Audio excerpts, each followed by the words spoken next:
ये त्योहार मनाते हैं दिवाली का, दीपावली। ये किस लिए मनाते हैं कि भगवान श्री राम सीता जी को लेकर घर लौटे थे। और फिर चलो पहले तो देसी घी के दीप जलाए जाते थे, हवन हो जाता था, वो भी बढ़िया बात थी। लेकिन एक दिन हवन कर देने से बात नहीं बनती। अपना रोज लगावे घी की दीप है, रोज हवन करे वो। और जब सीता जी को घर से निकाला, फिर भी मनाओ तुम उसने, फिर भी दिवाली मना रहे हो। सीता तो घर से निकाल दी गई थी जिसके आने की खुशी में, और वो दीप जलाए गए थे और फिर वह निकाल दी करते। वो तो दुखी हुई, वहाँ जंगल में टाइम पास करा बेचारी ने सह परिवार। और श्री राम घर पे, परिवार उसका जंगल में, चाहे वो राजा के कुछ भी बना रहो, एक छोटे से नगर का राजा, अयोध्या का राजा था, चाहे राष्ट्रपति बने जाए पूरी पृथ्वी का, जिसका परिवार कहीं रहा कहीं वो जीव सुखी हो सकता है। और फिर भी दिवाली मनावें और दीप जलावें।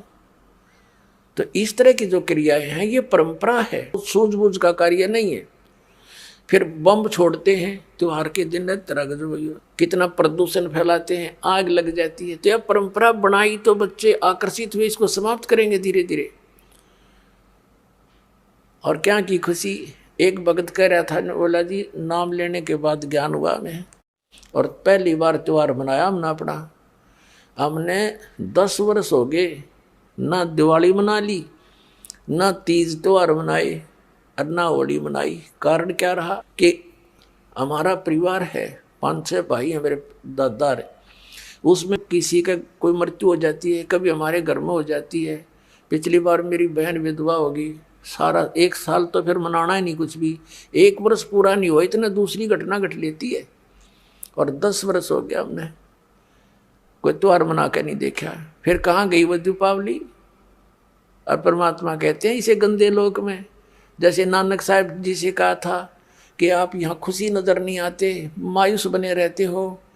तब नानक साहब जी ने कहा था, ना जाने काल की कर डारे, किसी भी ढल जा पासावे, अर्जी नाते सरते मौत खुड़क दी, उन्होंने के डांसावे। दर्शकों, दिवाली के उपलक्ष्य में माता लक्ष्मी जी की भी पूजा की जाती है। यानी दीपावली का जो त्योहार मनाया जाता है उसमें विशेष तो लक्ष्मी जी की ही पूजा होती है, और बाकी तो राम का दिखावा होता है एक दीपक लगाकर।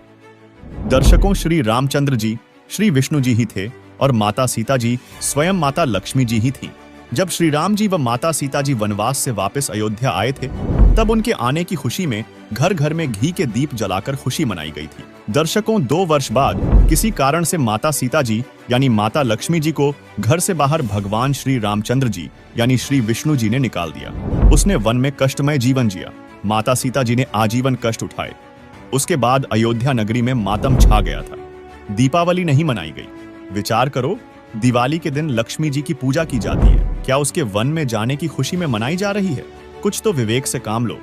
दूसरी बात, श्री रामचरितमानस यानी रामायण ग्रंथ की रचना श्री तुलसीदास जी ने श्री रामचंद्र जी के जन्म के लाखों वर्ष बाद अब कलयुग में विक्रमी संवत 1631 यानी सन 1574 ईस्वी में लिखा था। इसके बाद श्री राम जी की कथा फिर से प्रकाश में आई है। लगभग 100 वर्ष से यानी सन 1924 ईस्वी के बाद दीपावली का पर्व हिंदुओं के अंदर फिर से प्रचलन में आया। विचार करें, द्वापर युग में श्री कृष्ण जी हुए, कहीं प्रमाण दिखा दो कि श्री कृष्ण जी ने या द्वारिका वासियों ने या वृंदावन वासियों ने या मथुरा वासियों ने कभी दीपावली का त्योहार मनाया हो। दर्शकों, इसका कहीं प्रमाण नहीं है कि उन्होंने ऐसे किया हो। इससे स्पष्ट हो जाता है कि ये अब मनमुखी लोगों द्वारा मनमाना आचरण करके केवल प्रदूषण फैलाया जा रहा है। इसलिए ये दीपावली का त्योहार मनाना व्यर्थ है, इसमें कोरा प्रदूषण फैलाना ही है। श्री विष्णु जी यानी श्री राम जी तथा माता लक्ष्मी यानी माता सीता जी के कष्टमय जीवन को याद करते हुए इस काल के लोक से निकलकर सतलोक यानी गीता अध्याय 18 श्लोक 62 में बताए सनातन परम धाम को प्राप्त करने के लिए साधना करनी चाहिए। इस कथा यानी रामायण का यह निष्कर्ष निकलता है। हम संत रामपाल जी महाराज के शिष्य संत रामपाल जी महाराज द्वारा बताई गई वो सत साधना करते हैं जिसमें श्री लक्ष्मी जी, श्री विष्णु जी और सभी इन 5 मुख्य देवताओं की साधना करते हैं। इन्हें डेली याद करते हैं, इनके दुख को हम शेयर करते हैं और भगवान से डरकर हम प्रतिदिन सुबह शाम देशी घी के दीप जलाते हैं ताकि प्रदूषण खत्म हो, क्योंकि हवन से प्रदूषण खत्म होता है। हम श्री लक्ष्मी जी, श्री विष्णु जी और सभी मुख्य देवताओं को सदा याद करते हैं। और ये लोग एक दिन ड्रामा करते हैं। इसके करने से न कोई धार्मिक लाभ और न ही कोई वातावरण में शुद्धता। हम जो साधना करते हैं उससे धार्मिक लाभ के साथ साथ भगवान की डेली याद बनी रहती है।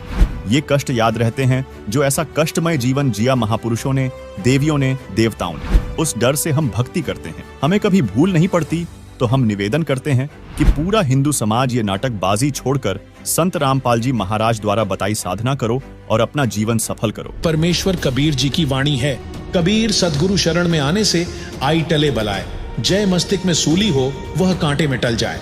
इस वाणी का भावार्थ है कि समर्थ कबीर परमेश्वर के कृपा पात्र सतगुरु यानी तत्वदर्शी संत से दीक्षा लेने वाले भक्त यदि पूर्व जन्म के पाप के कारण साधक को मौत की सजा सूली यंत्र के द्वारा भाग्य में मिलनी लिखी हो, जो अत्यधिक पीड़ादायक होती है, तो परमात्मा उस साधक के उस मृत्यु दंड को समाप्त करके कुछ छोटा मोटा दंड जैसे पैर में कांटा लगना देकर टाल देता है। भयंकर दंड को नाम मात्र के दंड में बदल देता है, जो बहुत बड़ी बला यानी परेशानी थी। आज के सत्संग प्रवचनों का अंश मात्र है। संपूर्ण आध्यात्मिक ज्ञान प्राप्त करने के लिए अवश्य सुनिए संत रामपाल जी महाराज जी के मंगल प्रवचन। आप संत रामपाल जी महाराज जी के मंगल प्रवचन संत रामपाल जी महाराज एप्लीकेशन पर भी सुन सकते हैं तथा उनके द्वारा लिखी पुस्तकें भी डाउनलोड कर सकते हैं।